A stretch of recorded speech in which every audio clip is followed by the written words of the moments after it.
గ్రహిస్తున్నంత వరకు పవన్ కళ్యాణ్ గారు అడుగుతున్న పాయింట్ అయితే మాత్రం తను ఎలక్షన్స్ ముందు చెప్పిన మాట ఇప్పుడు నెరవేర్చమని అడుగుతున్నట్టున్నారు.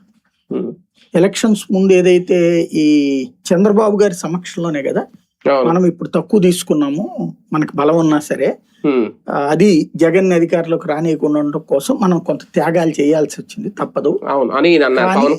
నెక్స్ట్ మనం 30% సీట్లు తీసుకుంటాము నామినేటెడ్ గాని ఇతరత్ర స్థానిక సంస్థలు గాని అన్నారు. సరే, అది అయిపోయింది, ఎలక్షన్ అయిపోయింది, గెలవడం అయిపోయింది. నామినేటెడ్ పోస్టులో వీళ్ళు కోరుకున్నట్టు 30% రాలేదు.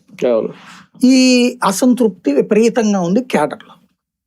అది ఒక రకంగా పవన్ కళ్యాణ్ గారు దాన్ని కవర్ చేయడానికి, కన్విన్స్ చేయడానికి చాలా ప్రయత్నించిన మనకి మిగతా పార్టీలకి జనసేనకు ఒక స్పెషాలిటీ ఉంది. నాకు అది ఒక్కోసారి తలుచుకుంటే నవ్వు వస్తుంది అనమాట.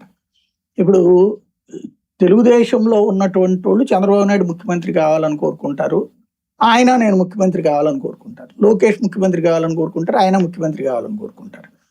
జగన్ ఇది వైసీపీలో ఉన్నోళ్ళు జగన్ అట్లా కోరుకుంటారు.